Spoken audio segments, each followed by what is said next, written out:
So next up, I want to introduce Michael Cohen with Rapid7. He's all the way over in Australia. It is not 1 in the afternoon for him like it is for me. He said it's 4 a.m. right now. That's why it's dark behind him. So he has been at a couple of OSDFcons before in the past.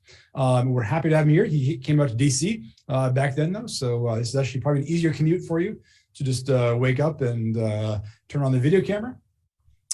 He's here today to talk about Velociraptor and how you can use it for large-scale hunting. So welcome, Mike. Thanks, Brian. I'm very excited to be here speaking to you about Velociraptor. Now, we don't really have a lot of time, so I'm only going to just give you guys a little bit of a taste of Velociraptor and what it's about, and encourage you to check out the website. And so it's going to be a bit of a fast presentation and just a little bit of a taste of what it can do for you. So there's just no way that we can really cover all the capabilities in Velociraptor. It's a huge project with quite a lot of capabilities, and there's just not enough time. But today, because this is the open source digital forensic conference, so I wanted to focus on 2 things: the open source part and the digital forensics. So these are just small parts of the Velociraptor project and what it can do. But I'm just going to focus on these 2 small aspects that are more relevant for this conference. So let's think back, to digital forensics, because we're going to talk about digital forensics. So, in the old days, we used to do digital forensics by taking full memory images, full disk images. We would do bit for bit kind of copies. We would ship drives around, and that was okay when drives were kind of small and when we didn't have too many drives to do. And so we talked about making forensic copies which are provable in court and and all this kind of stuff. And that was sort of the old days. And we used to have this kind of forensic workstation, which is this uber spec'd out box that could do a lot of this processing, and was super fast and that kind of thing, right? And that was okay, but when we are doing DFIR in today's environment, sometimes we have to analyze hundreds of machines or even thousands of machines, and so this kind of old school type, forensics is just not scalable. We can't really do that, and so. This kind of thing could take weeks or months to do, if you had to look at that, at the number of machines that we typically have to analyze. So, in more recent times, there was this movement to have this kind of triage. And the idea with triage was that, we're not going to collect bit for bit copies of this 2 terabyte disk or whatever. We're just going to get value, high value data from the machine. So it was about collecting files, about collecting, the memory, collecting those things that are really important. And rather than having a forensically sound acquisition that collects bit for bit everything, right? So we're still this is kind of like the current state of the art live triage, where it's all about collecting files. So it's bringing in files and collecting them, but it still doesn't really scale to the type of investigations that we have to do for DFIR, because typically we have to deal with like networks that have maybe 10,000 endpoints. So if you have 10,000 endpoints, even if you're collecting 1 gigabyte, which is very, very little, like maybe just the MFT and a couple of log files, I mean, that's just a huge amount of data that you have to move around the network and deal with.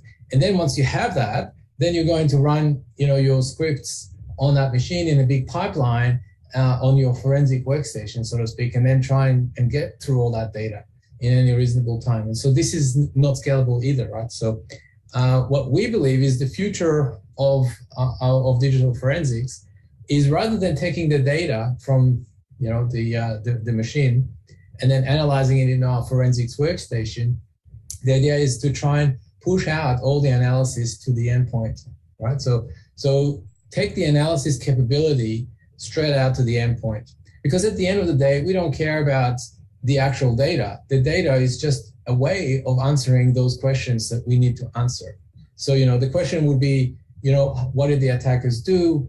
Where did they go? What happened there? What programs executed? All of these questions are actually what we're interested in. And the data is just how we're answering those questions. But if we can push our analysis capabilities to the endpoint, then we can just ask the questions directly from the endpoint and then get those answers back rather than collecting the data. So we don't need the data. So that's really kind of like, in a nutshell, this kind of realization with Velociraptor is bringing the forensics to the endpoint. So the idea is to try and build a forensic tool that is so capable and so fast and scalable that you don't really need to collect data very much, or raw data for that matter. So so this is what Velociraptor is. So we try to make it very flexible, right? So a lot of the time, when we do analysis, okay, we have file parsers and things like that, but then you all sometimes need to kind of put together the analysis results from multiple different methods in a way that's fairly unique for that particular thing that you're looking for, right? So we could just have written all of these kind of templated analysis type playbooks, if you like, in the tool, and then just had people use them. Okay, if we're looking for execution, we're going to do prefetch, we're going to do shim cache, all of these things, right? But instead of being very prescriptive about it, what we actually wanted to do is build a tool that's very flexible and very adaptable, because DFIR is a very adaptable field. So instead, what Velociraptor has is it has a query language. And using this query language, called the Velociraptor query language, or VQL for short, we can use that query language to put together, it's like a glue language, kind of, put together all of the capabilities. The different capabilities are already present on the endpoint, and we can use that in novel ways to create new kinds of analysis, new kinds of detection, new kinds of things. And the idea is to build a VQL so it's simple to write, but very powerful. So we can actually create new detections or collect new things. And we don't really need to rebuild or recompile or redeploy the agent. So this is kind of what we wanted to do. So this is kind of an overview of Velociraptor, and you can see that it's got a server, it's a client server type of architecture, very simple admin UI that we just use to control the server. And we have a persistent communication channel to the assets, which are which are the laptops and servers that are out there. So then we can, using this, we can schedule tasks and we can schedule collections and queries. We actually schedule queries like this. All right. So now Velociraptor is really a platform. Ultimately, it's really about running these queries on the endpoint. But Velociraptor itself is about making that safe, running these queries safely on the endpoint. So we control memory and CPU usage, and then taking care of the network communication and the tasking and scheduling and all that scalability problems. So in the end, as a user, all you have to do is think about the analysis that you want to do in terms of the VQL query that you write, and then you can just deploy that very query on 10,000 machines, 100,000 machines, without a problem, right? So that's what Velociraptor kind of does, and there's a whole bunch of ways that it achieves that. So let's have a look at an example, and I wanted to give you guys an example to try and illustrate the difference of mindset here, the mindset between the traditional or even the triage type model versus this new model that Velociraptor offers. So let's compare a very simple, very basic thing, which is the Ntfs or MFT analysis. Now with the MFT analysis, this is something that, as a forensic investigators, we always do that. Typically why we do it is because we want to know what files were added, removed, or modified on the file system perhaps in a time range, like in the last week or the last month or during the incident or whatever, and perhaps a certain type of file or whatever, right? So we just want to basically read or parse the MFT and just do a triage type thing. So with the old, the traditional approach, we would have to ship the disk, and then plug it into, some tool and read the MFT and try and analyze it. Or, in a lot of the triage tools now, we have the capability of just bringing the MFT itself, which is, maybe 500 megabytes per machine. So it's still quite sizable, but the idea is to collect the MFT and then just bring it back to our Uber forensics workstation. And then we're parsing it with some forensic tool or script or whatever. And then, maybe we do a timeline, and then we sort the timeline, and then we can divide the times of interest, and then we identify the files of interest in that timeline. And that's kind of this is what happens today, right? The standard thing. Well, how do we do it with Velociraptor that's a little bit different? Well, with Velociraptor, we already have the MFT parsers and all that forensic capabilities already on the endpoint. So all we have to do is we have to say to the endpoint, hey, why don't you go and find those files that would change the like in this example, the executables that were added or modified on the system in the last, day or so. And all we have to do is simply say to each client, each machine in the network, and there could be 10,000 machines, right? Go off and look at your MFT and analyze it and get back those files that I'm interested in that were already modified in the time range that I'm interested in and the file types that I'm interested in. So I just wanted to just give you guys a quick demo. So here we have our Velociraptor. And actually we have a couple of colors. So this is the pink, this is the default, which is kind of gray. It looks very gray after you've been using the pink one for a while.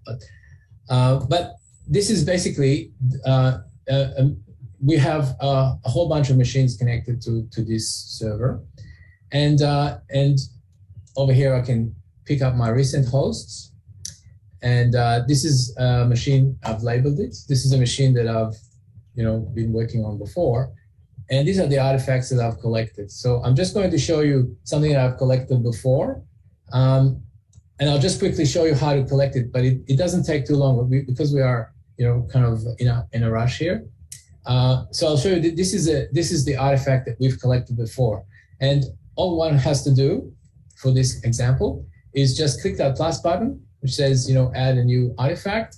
I'm going to search for MFT, and it's going to be the MFT artifact. So these are called artifacts, which are, if you like, pre-packaged queries, VQL queries. So that's a VQL query, but I don't need to really look at that too much.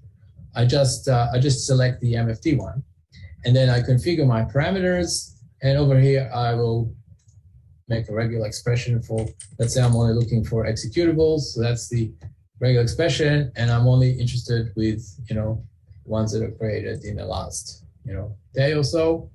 And that's about it, right? I just click launch and off it goes. And you'll see that this machine will go ahead and actually run through, parse the MFT on the box, and then just tell me the results. Now, here's one that I've done earlier. It only takes about 63 seconds to do, right? So it was pretty quick. And then you can see that it returned, almost 4,000 rows in this case because my filters are not super tight. But instead of returning, my 400,000 rows or whatever, which would be your typical MFT, I've actually got a very targeted query here. And you can see that when I do that query to, all of my fleet, 10,000 machines, then I've actually got, then those machines will actually give me very small subsets. So now my total data is quite a bit less. So I don't have to troll through a lot of data. So that's cool. So this just gives us an idea of what I meant when I was talking about the principle of pushing the forensic analysis to the endpoint and making sure capabilities are on the endpoint. Then we can do that analysis directly there. So what kind of analysis can we have, right? So this is just a screenshot of what I've just shown you. And if you're you can see that if you're pretty targeted, you have very few rows that come back. Okay, so there's a lot of different capabilities, right? So I'm not going to have enough time to go through all of them, but to give you an idea, we've got Ntfs analysis, we've got MFT, USN, growth files, we have file parsers, EVTX, ESC, registry, just goes on, right? A lot of people want to talk about memory access because, there's a lot of people who are interested in memory forensics in this conference. And so we actually have direct process memory access, so we can read process memory. We can get physical memory through the PMM driver, but we don't use it very often because we are actually able to get quite a lot of the information that you would typically get from memory analysis just using process memory analysis like PSList, VADs, mutants, all of these things, we actually have the capability already on the platform. And finally, we have a built-in powerful parser framework for implementing new binary parsers. So, and we're going to talk about that in a minute. So let me just say that now, and I'll demonstrate it in a minute. All right, so it's all put together, all these capabilities that I've just talked about, they're all working together inside something called the Velociraptor query language. And the idea, and again, this is an open source digital forensics conference, so it's really about open source. And Velociraptor query language, VQL, really enables that open source because we are able to accept contributions from people that are, DFIR experts, and they can write VQL that can actually, find or parse or get these kind of information that the people are interested in with a very low barrier to entry, and just knowing VQL, right? So you don't really need to write in Python or C or Go or whatever. So because that is a higher level of, maybe a higher learning curve, right? So that's kind of the idea, right? So we have the artifact exchange, and let me just quickly show you guys if we just search for GitHub Velociraptor, and then you can see the GitHub site, which is our project page. And over here, we have a link to our documentation site. And in our documentation site, and I encourage you guys to check it out, there is an artifact exchange. Now, in this artifact exchange, there's basically a whole bunch of different artifacts that people have contributed for doing all kinds of stuff. And some of them are super cool. Some of them are very sophisticated artifacts with complicated parsers. Like this one, for instance, finds emitet, which is actually a pretty cool one, scans memory for emitet and so on. So all of these plugins are available in the artifact exchange. And I encourage you guys to and girls to submit any kinds of artifacts that you find useful.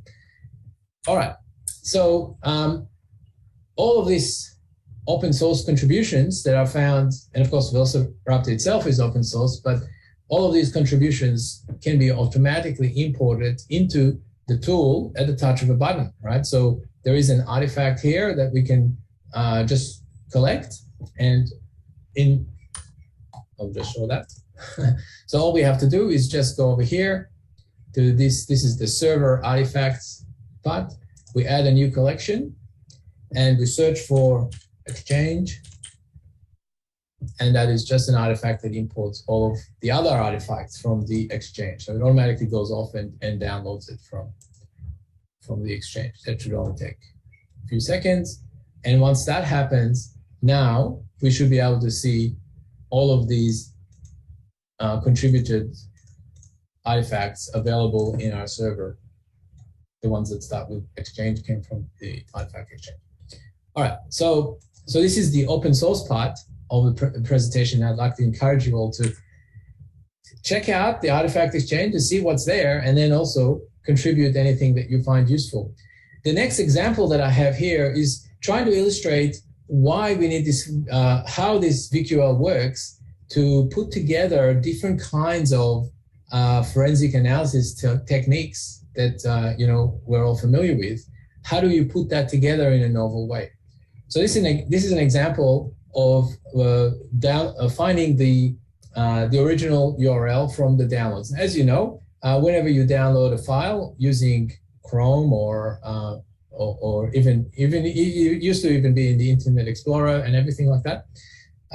Pretty much a lot of tools, they add an alternate data stream called zone identifier to the file, which indicates where the file came from. Now, inside of this zone identifier data stream, there is a kind of an ini file type thing with, with some kind of format that basically says, where the file came from. So if we wanted to extract that, so how would we do that? And I guess I'm not going to delve too much on the actual forensic detail here, but I'm just going to show you the approach. So you would need to do Ntfs file system analysis so that we can figure out what are the alternate data streams, which files have these zone identifier ADS. And then we're going to open that ADS, and then we're going to figure out what is going on inside of that file. There's some kind of structure there. We're going to maybe parse it out with regular expressions. So this is an example of using these forensic capabilities, discrete forensic capabilities. We have an Ntfs file system analysis, we have regular expressions. Put them together, and we've got an artifact that can extract the original upload. And over here, you can see this is the VQL. And this is just an example, so don't get too freaked out by it. But you can see, I'm just going to point out that each of these plugins is a forensic capability. So here we have a globe, which is searching for files. We have some stars. We have the name of the file. And then here we have Ntfs, which implements Ntfs forensic file system analysis. So there's some capability here. And then over here, we have capability of matching with regular expressions. So we can use regular expression as a parser. So we can build like a parser with regular expressions. So we can use that to extract the zone ID, the host URL, and refer URL. And using that, we can just pull out these kind of information. So this is an example. Again, this just shows you how VQL can put together discrete components into a useful forensic capability. Okay, and once we do that, once we create that VQL, we don't need to recompile it, write new code, redeploy, rebuild, push out new versions. No, all we have to do is create a new artifact and then go ahead and just collect it from the endpoint, right? We're using VQL. Okay, so the last and the next point here is I wanted to talk about some of the more advanced capabilities that are present in Velociraptor, and some of them are fairly recent, so it's pretty exciting. So we have a very robust binary parser inside Velociraptor, and for those of you who are familiar with volatility and recall, and you know that these are excellent frameworks which have really good binary parsers inside of it, which is based on profiles. And so we have, it's basically the same thing. It's a very similar parser.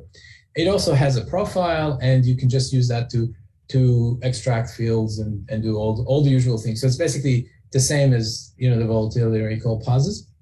But the binary parser in VQL is part of VQL, right? So you can use it inside of VQL, and therefore you don't need to build new binaries, right? So if you have a new file format or even a new memory structure that you want to parse, then you don't need to recompile, rebuild, and push out. You can just write new queries and just go ahead and issue them on the endpoint and then just parse them. So this is why it's much more flexible than a hard-coded programmatic kind of parser. So let me show you a very cool example here.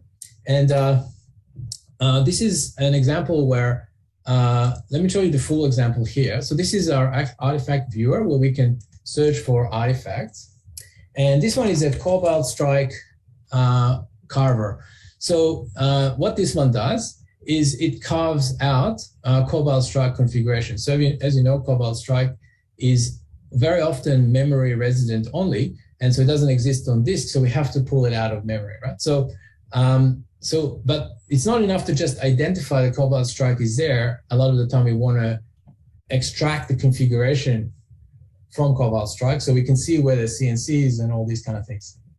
And it's encrypted, so we have to do some fancy kind of work here to decrypt it. It's not encrypted, but obfuscated, I would say. So anyway, this artifact does that. So let me just show you how one would use it. So again, same thing.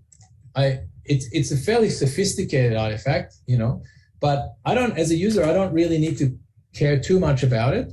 I'm just going to say, oh yeah, I want to know if this machine has Cobalt Strike on it. So let's have a look. So we're just selecting the artifact, configuring the parameter, and I can scan all the processes, or I can just scan a few.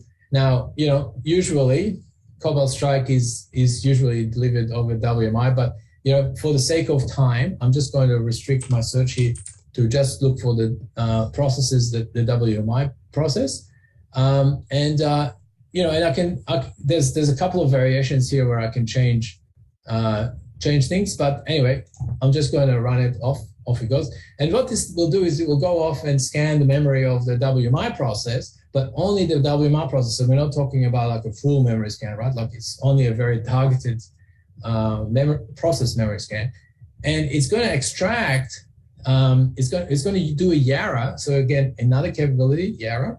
And then it's going to basically go off and decrypt the beacon CNC. So we can see there's a CNC and a user agent and all this sort of stuff. So this is very useful for us to do threat hunting, because then we can pivot against that and we can get that information.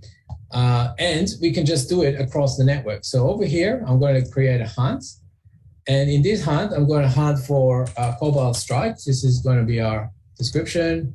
And it's the same thing. I just do the same thing across the entire network. Okay, and I'm going to restrict it again to only the WMI process.